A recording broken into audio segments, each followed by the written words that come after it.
que lá vem spoiler. Muito bem, meus amores, estamos de volta com mais um episódio do Senta que lá vem spoiler, sua dose semanal de spoilers de filmes, séries, documentários e indústria do entreter. Meu nome é Renato Sansão, estou muito bem acompanhado aqui pela nossa Wikipedia do conhecimento humano, Marcudo Zambetta. Fala, Zambetta. Fala, pessoal, tudo bem?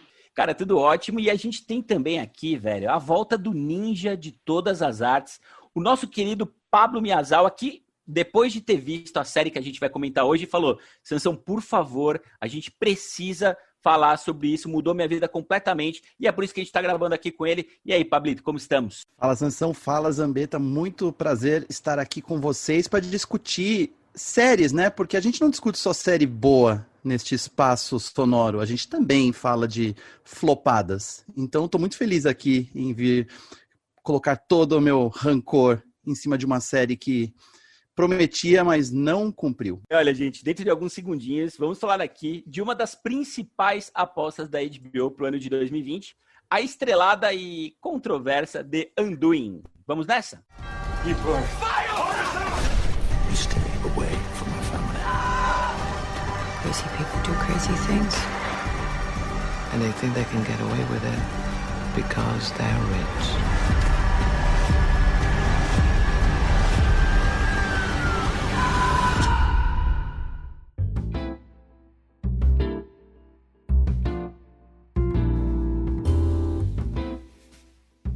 Muito bem, minha gente, olha, o papo de hoje é sobre The Undoing, minissérie, né, de apenas 6 episódios, estrelada por ela, Nicole Kidman, e também por Hugh Grant. A direção fica por conta da dinamarquesa Susanne Bier, que dirigiu Bird Box, lá em 2018, e também In a Better World, produção que ganhou o Oscar de melhor filme estrangeiro lá em 2010.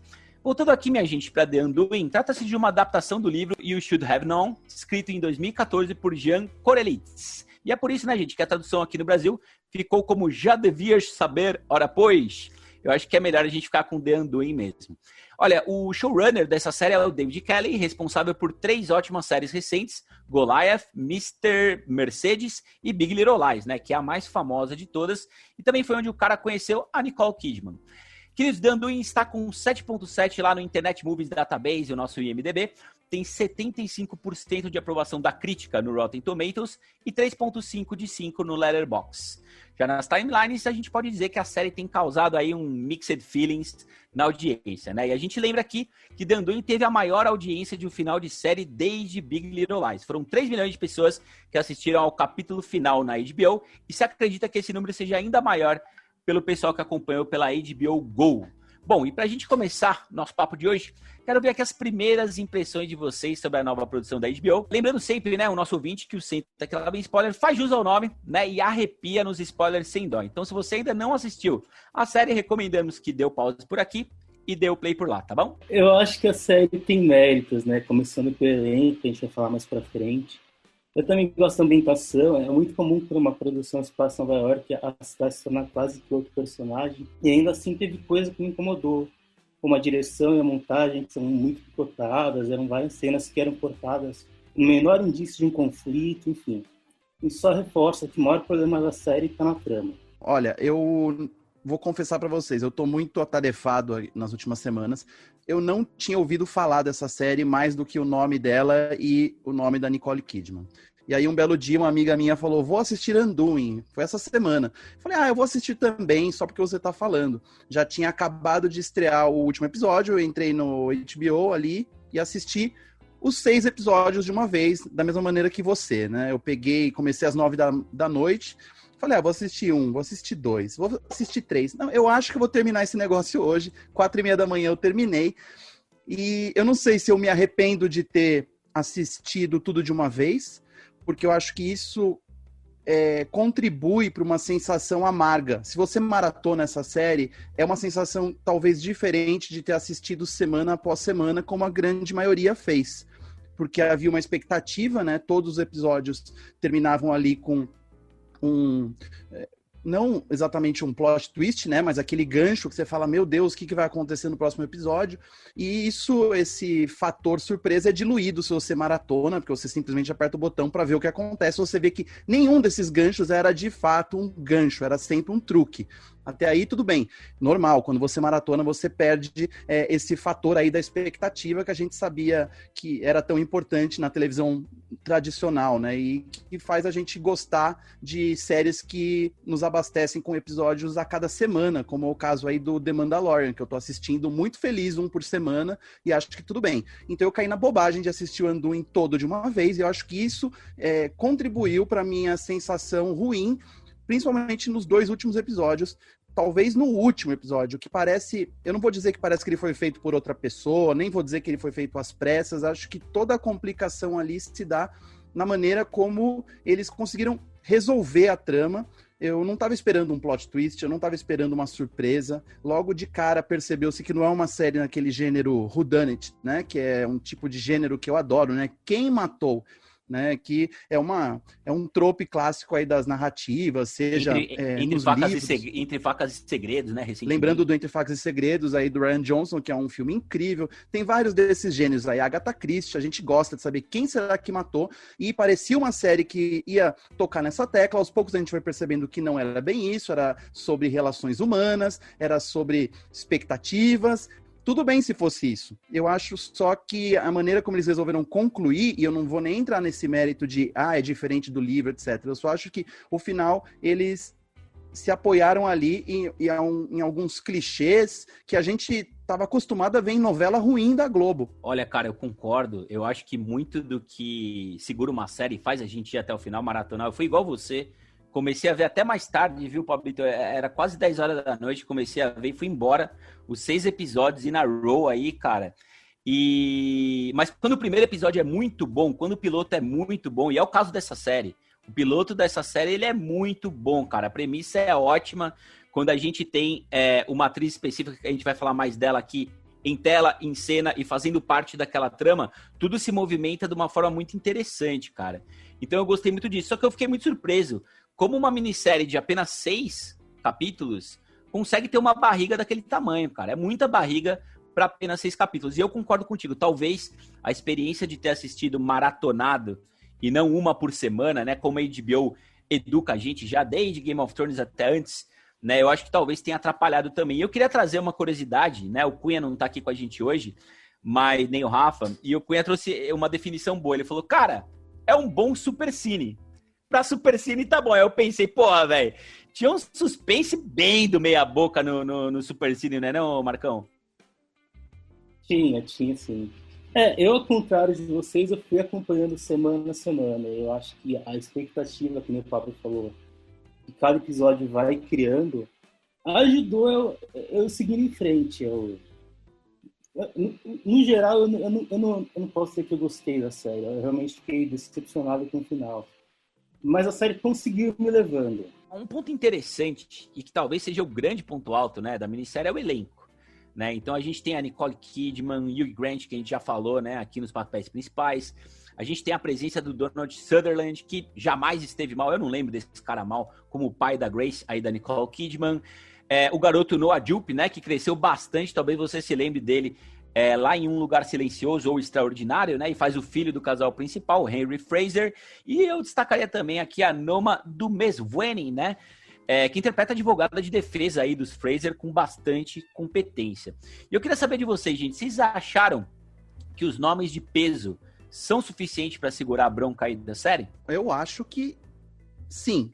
É uma série que você assiste pelo elenco. Eu acho que o gosto ficaria mais amargo se a gente tivesse um elenco ruim. Na verdade, se os atores principais não fossem bons, e vou ter que reforçar aqui o elenco de apoio, né, que segura realmente a bronca, são pessoas que eu pelo menos não tô acostumado a ver tanto, né? Você citou o Noah, né? Ele é ótimo, ele tem várias cenas ali de impacto emocional, ele tem que mostrar que ele sabe chorar, ele tem que mostrar quando ele vai visitar o pai na prisão, é um momento bem pesado, que eu falei, nossa, o moleque é bom, né? E eu não reconheci ele dos filmes que você citou. Tem o Edgar Ramírez, né? Que é um ator venezuelano que a gente está acostumado a ver em pontas, em papéis de televisão, e ele fez recentemente o Gianni Versace na série lá no American Crime Story. Galã feio. É um galã feio que as mulheres adoram, né? Esse tipo latino, de olhos claros, e tem uma presença. E a a pessoa, né, a pessoa mais importante da série em questão, que é justamente, não sei se é um spoiler, mas aquela que é assassinada, que é a atriz italiana, cantora, compositora, modelo, a Matilda De Angelis, que é um personagem muito misterioso e acho que ajuda muito ela ser essa atriz que a gente nunca viu.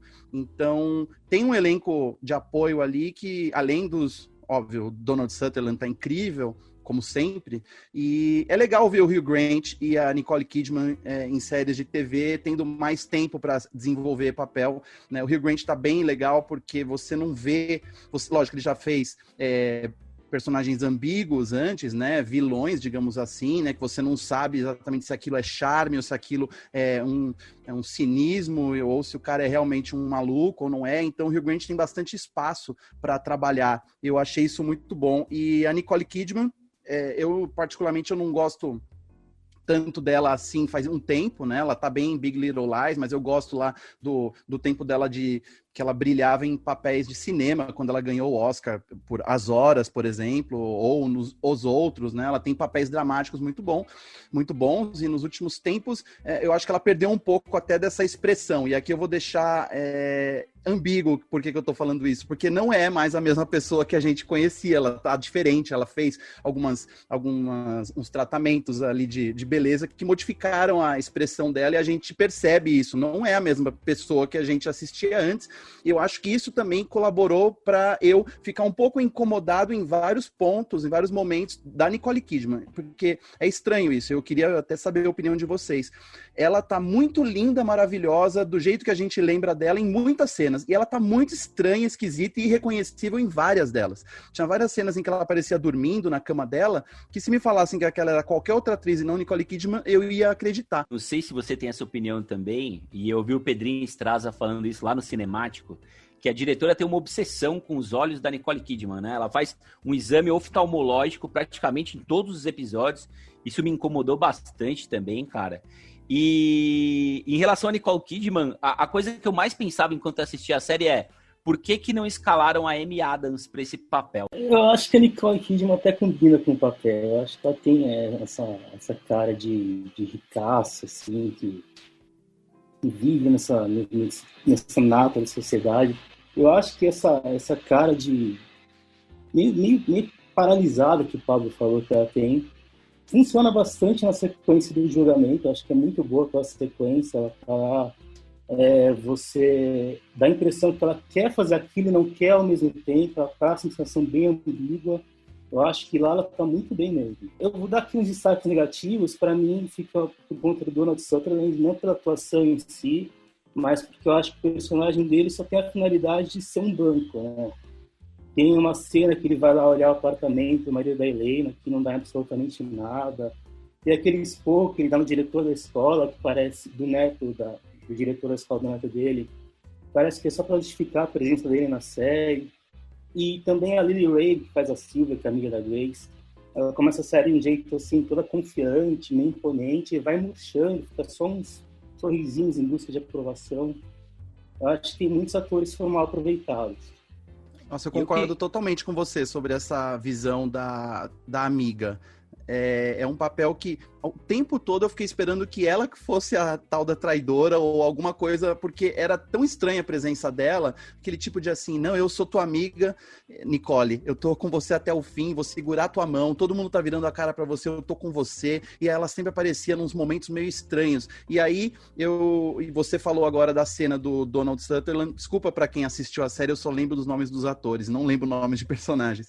Essas cenas do Donald Sutherland que parecem que realmente estavam lá só para justificar o cachê do grande ator veterano, maravilhoso, mas eu senti, ao longo dos 6 episódios que eu vi seguido, uma série com muito filler, no sentido de um monte de cena que não serve para nada. Parece que, assim, eles fecharam um contrato para fazer uma série com 6 episódios, e daí quando eles notaram o roteiro que eles tinham, falaram assim, putz, como é que a gente vai preencher quase 6 horas de material aqui? Então vamos enfiar um monte de cena aí. E é um tipo de, assim, a gente tá falando de uma série sobre um casal protagonista em torno de uma relação ali de desconfiança, um crime e tudo mais. Mas tudo que a gente vê ao redor não acrescenta praticamente nada a essa problemática. Então, e o que dizer daquele monte de cenas de Manhattan, assim, os caras vão na cozinha, daí você vê lá o cenário, né, filmado ali de New Jersey, né, os prédios no amanhecendo, e daí anoitecendo, e daí uma neve caindo, eu falo, meu Deus, assim, que enrolação. Cara, todo episódio tem uma barriga grande, e eu achei legal que você trouxe aqui a Matilda De Angelis, que é italiana, eu também não sabia que ela era italiana, que faz a Helena Alves aqui.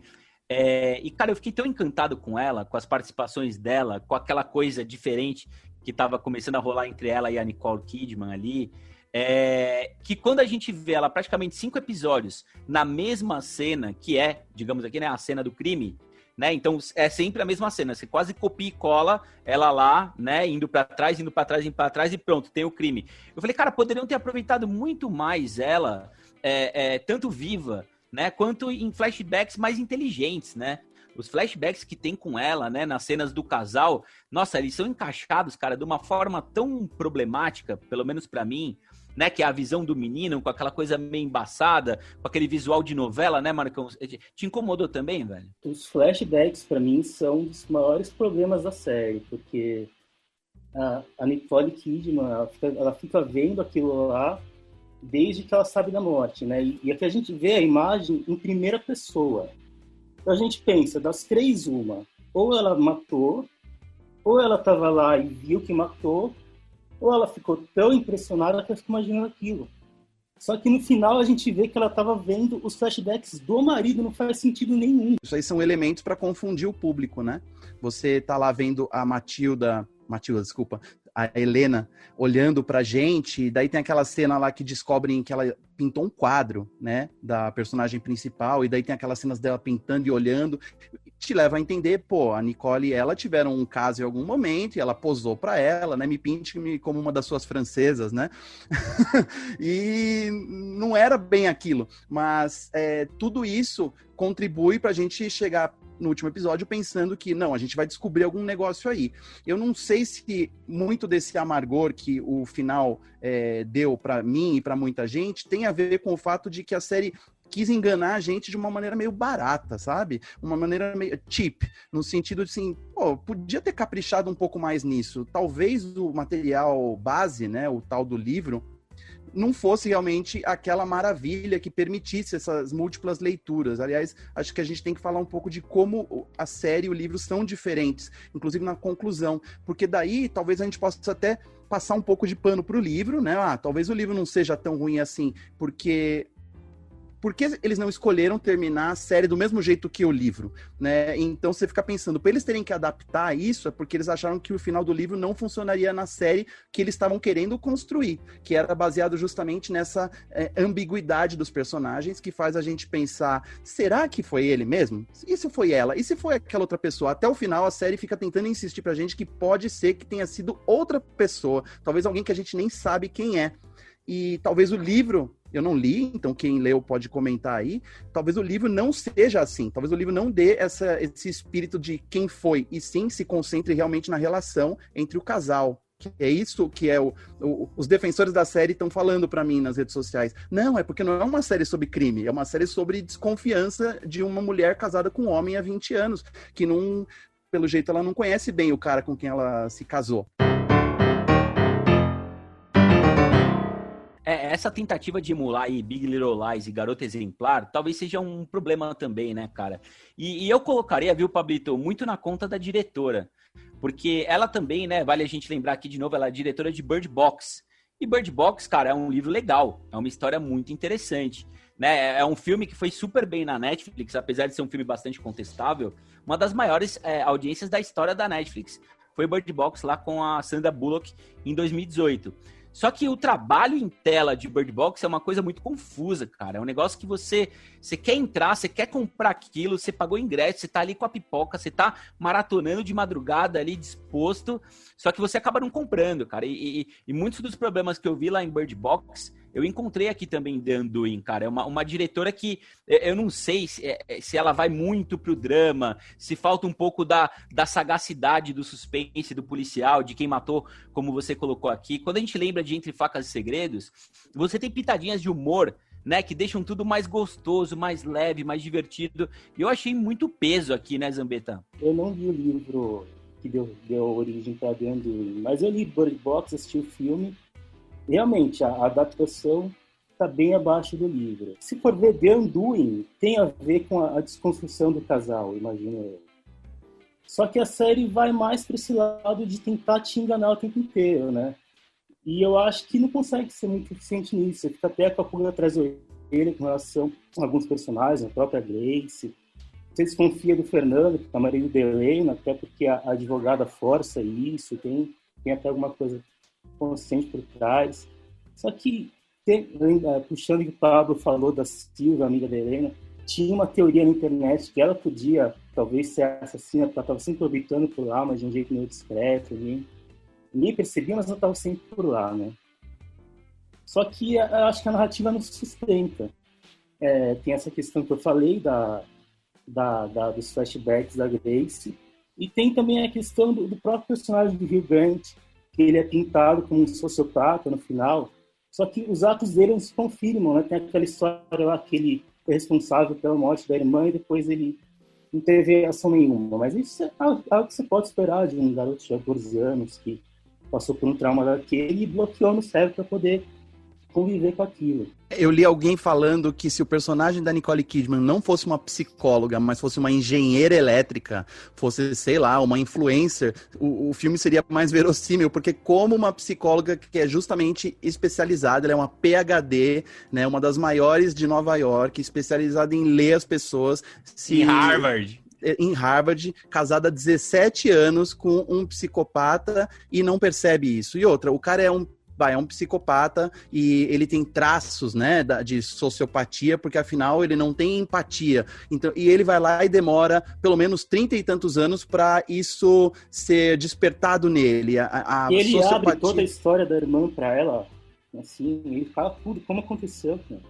E assim, isso só para mostrar assim que existe uma justificativa, mas na verdade essa cena só existe para a Nicole ir procurar a sogra na Inglaterra para confirmar que realmente o Hugh Grant, o personagem dele, passou por um trauma na infância e não lidou bem com aquilo. Então, aí ela liga 2 mais 2 e fala assim, então ele é um sociopata mesmo, porque afinal ele não sofreu, ele tem um trauma. Então pode ser que ele tenha matado essa mulher, sim.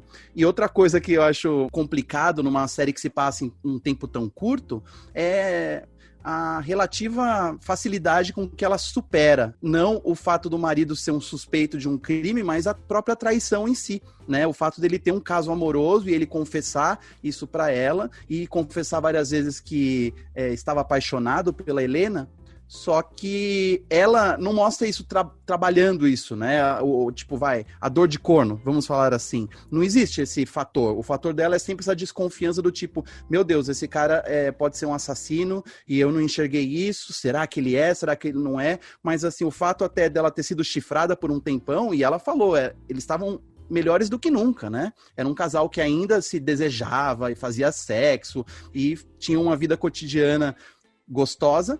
Daí, quando ela descobre que ele traiu e que pode ter matado a amante, a parte da traição parece que não foi... A gente não viu, na verdade, ela trabalhando essa parte. Talvez é porque ela seja uma psicóloga muito boa, então ela já é mais evoluída do que as pessoas normais. Lógico, a gente não sabe como é que seria na vida real se a gente passasse exatamente por isso, né? O que a gente ia ficar mais chateado? Mas eu acho que a série falhou em não mostrar isso, nem que seja subliminarmente. Eu não sei se eu tô enganado, eu não me lembro de ter visto ela sofrendo por isso, tanto que ela consegue conviver com ele, ela consegue segurar a mão dele, ela consegue apoiá-lo e ainda chega a pensar em voltar no relacionamento, caso ele seja inocentado. Você falou da Nicole Kidman, né, que parece um boneco de borracha em alguns momentos, eu achei engraçada a expressão.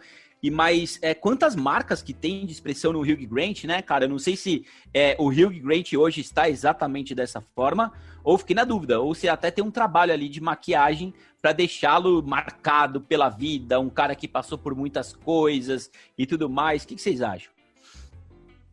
Eu acho que não, cara. É um ator de 60 anos, né? E não quiseram esconder isso, principalmente porque o grande fator, acho que, da série é demonstrar que uma pessoa relativamente normal, e na verdade um cara mais do que normal, né? Ele era um ponto fora da curva, ele é um cara especial, ele é o melhor oncologista de Manhattan. É um cara genial, que salva crianças com câncer. E charmoso. Em vários pontos, em vários episódios, eles apertam na tecla de você consegue conquistar todo mundo, né? Ele conquista a advogada dele. Ela começa a acreditar nele e resolve defendê-lo quando ela percebe que ela caiu no charme dele.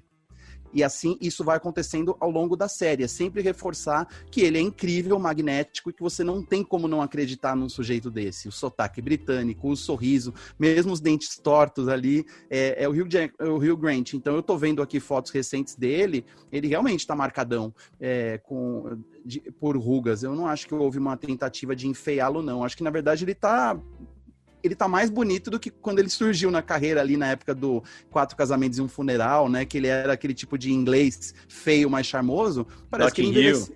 O Notting Hill, o Diário de Bridget Jones.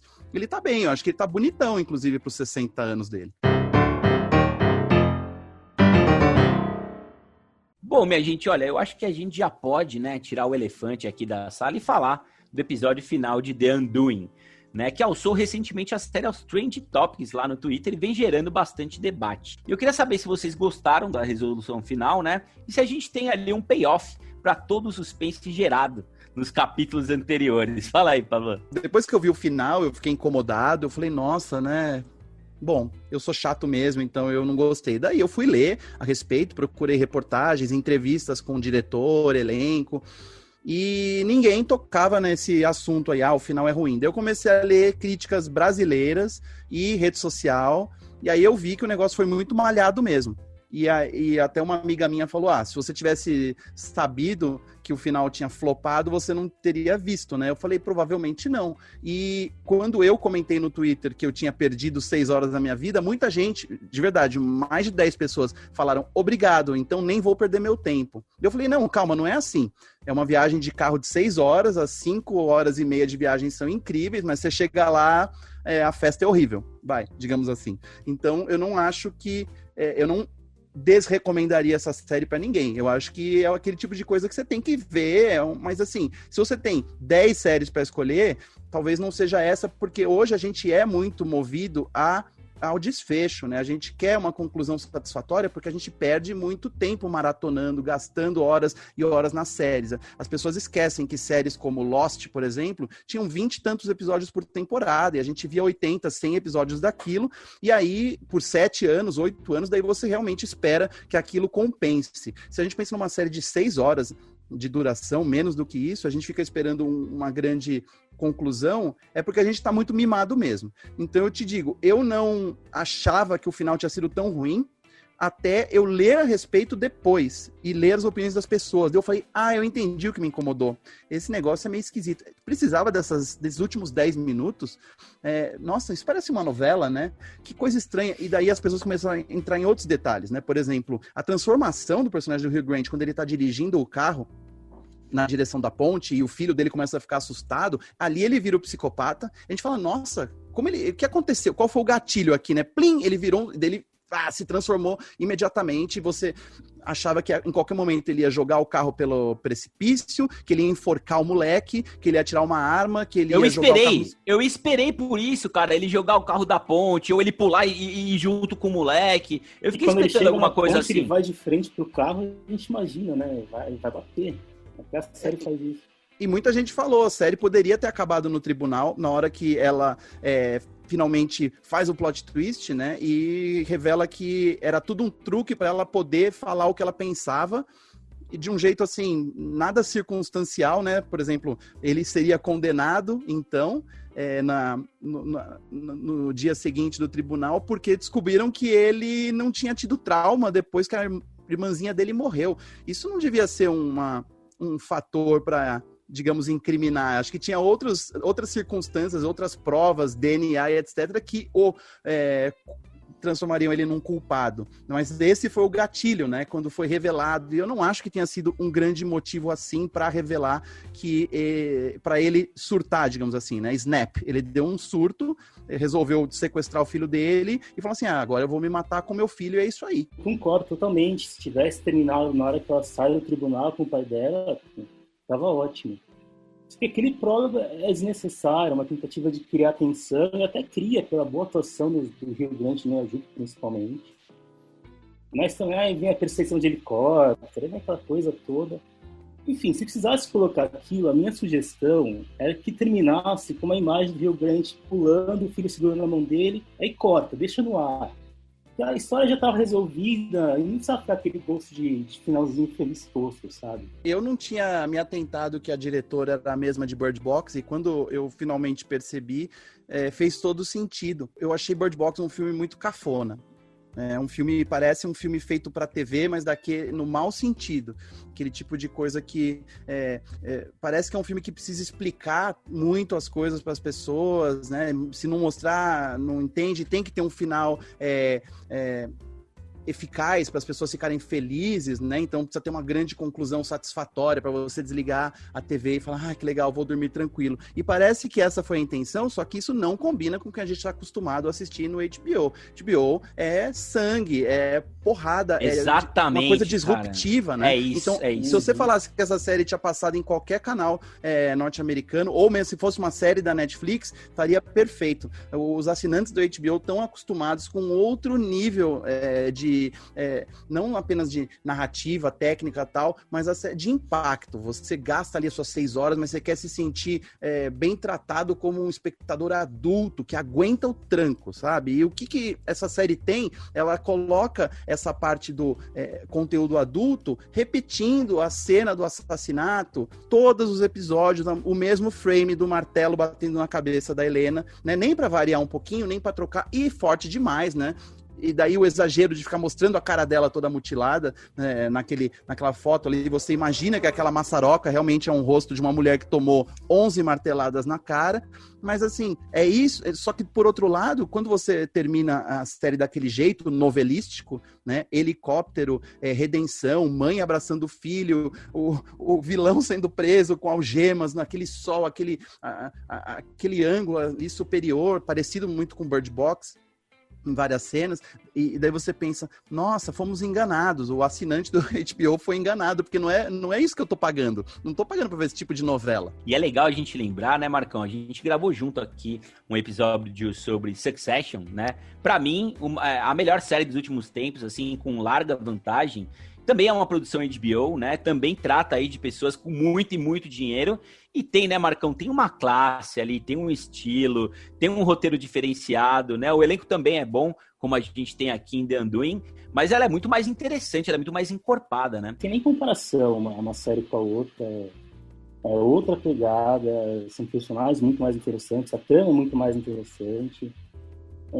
É a qualidade de HBO, realmente, que nem o Pablo tá falando. Eu li uma entrevista com a Suzanne Bier no site Collider, e o repórter acho que dá uma provocada na diretora, e ela não compra a provocação. Ele pergunta: se você pudesse incluir uma cena no final que você criou, você faria? Qual seria a cena? Ela: não, eu não mudaria nada. O final é aquele mesmo. Daí que, quando eu fui refletir a respeito, eu entendi que aquilo era uma provocação do repórter, porque assim, pra que você fez um final desse, se você tinha um final do livro daquele jeito, que é muito mais agridoce, né, tipo assim, o cara foi embora e vai saber onde ele tá, e a cena final do livro, pelo que eu saiba, é ela sabendo que ele foi preso no Brasil, ele foi encontrado no Brasil, e ela desce o elevador, anda pelas ruas e, tipo, seguiu a vida. Minha vida seguiu, uma mulher agora rica, solteira, traumatizada. Como vai ser a vida dessa personagem? Mas a série não, a série quis mostrar uma coisa de redenção. O vilão foi preso, a criança, o filho voltou para os braços dela, os ricos continuam felizes e o crime não compensa. Né? E daí eu fico pensando qual é o objetivo de fazer uma série que trabalha todo esse drama psicológico para no final não trazer nada de novo pra gente nessa discussão. É do tipo assim, você tá dormindo com o inimigo. Eu tenho um ponto aqui, eu acho que a série ela começa Big Little Lies e termina La Casa de Papel, né? Mas eu queria dizer... Que maravilhoso! Mas eu acho importante a gente colocar aqui que nas cenas do julgamento, né? Principalmente quando a gente tem a advogada de defesa, né? Como o Marcão trouxe, faz um belíssimo papel aqui. E ela vai entrevistar o menininho, né? Que é o menininho que vê a mãe sendo assassinada. A gente tem ali alguns momentos de tensão, né? Quando ela faz todo o movimento para colocar o ex-marido da Helena como assassino, que para mim são super interessantes. Tem uma questão ali de classes, né? De como a justiça trabalha para um lado e para o outro, incrimina quem precisa incriminar, liberta quem precisa libertar. Eu achei que naquele ponto teve um acerto até que interessante, vai até subir um pouquinho minha nota, hein, Marcão? Sim, é que nem a gente falou, os méritos da série estão nas atuações. Os personagens têm seu nível de complexidade e os atores são muito bons. E isso dá uma ajudinha na nota, mas uma ajudinha, né? Muito bem, meus queridos. Olha, depois desse papo maravilhoso aqui sobre The Undoing, a controvérsia The Undoing, quero saber de vocês, qual que é a nota de vocês de 0 a 100 poltronas amarelas, quanto vocês dão para The Undoing? Eu não sou do tipo que malha coisas e não recomenda. Eu não acho que é uma série não recomendada, eu acho que tem que ver, principalmente se você é um assinante, então você está pagando, então assista, tá ali. Um grande elenco, bom, atores performando talvez em atuações dignas do que eles já fizeram na vida deles, então vale a pena por isso. Se você é daqueles movidos a grandes conclusões, talvez você se decepcione, mas eu não vou deixar de recomendar justamente porque tem muita coisa boa na série. Eu vou de 6,5, 65. Eu tô totalmente com o Pablo, eu também dou 65 poltronas amarelas. É difícil a gente falar para a pessoa não assistir alguma coisa. Você tem que assistir, tem que chegar na sua conclusão. A série tem os seus méritos mesmo, que a gente conversou aqui. E tem muitos problemas a trama, de direção, enfim. Mas tem que assistir, tem que ver, tem que aproveitar. Principalmente se for assinante, concordo. A série teve um mérito que Bom Dia Verônica também teve comigo recentemente, que o Gambito da Rainha também teve comigo recentemente, que é você assistir e ficar preso nela. Cara, o que tem no próximo? O que tem mais? Tem as suas barrigas e tal, mas ela te prende, né, cara? Eu dou muito mérito às séries que conseguem ser um bom entretenimento, como diria Rodrigo Cunha, um bom supercine, né? Tem problemas ali na parte final, né, gente? Algumas barriguinhas. Os 2 últimos episódios são bastante problemáticos. Os 10 últimos minutos, meu Deus! Mas ainda assim, pelo entretenimento, pelo elenco, que tá muito bem. Em especial o Hugh Grant, cara. Eu gostei bastante dele nesse papel. Eu vou deixar aqui a série com 75 poltronas amarelas. Dá pra comparar essa série um pouco com o Gambito da Rainha, no sentido de o final, a conclusão do último episódio não ter agradado as pessoas e muita gente achar que não valeu a pena a experiência porque a série não entregou toda a profundidade que ela prometia no começo. Mas pra mim, o Gambito da Rainha tem um mérito que eu consegui aprender algo, ou pelo menos absorver algo que foi a vontade de voltar a jogar xadrez. E isso tá propagando por aí, né? Muita gente voltou a jogar xadrez, ou começou, ou tá curioso a respeito. Então a série pode não ter desenvolvido e concluído muito bem, virou uma novelona mesmo, mas ela traz luz ali a um aspecto interessante da cultura que acho que não é descartável. Já a série The Undoing, ela não faz isso por nenhum aspecto, na verdade. Ela tenta focar num gênero que é um gênero que é difícil fazer algo bom, né?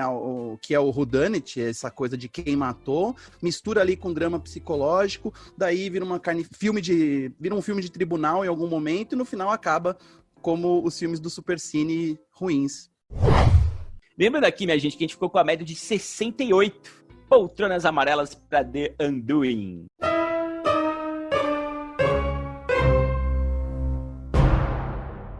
Na minha faculdade, eu fui reprovado, viu? Pegou DP. Pegou DP. Pegou DP. Com The Undoing pegando o DP, eu me despeço aqui, né? Lembrando a todos vocês que todas as semanas a gente tá aqui com críticas, resenhas, informações e spoilers fresquinhos sobre os principais filmes e séries dos cinemas e também serviços de streaming. Aproveito para convidar você para seguir a gente no seu streaming de podcast favorito e também nas redes sociais. Você encontra a gente facinho pelas iniciais SQLVS de Senta Que Lá Vem Spoiler.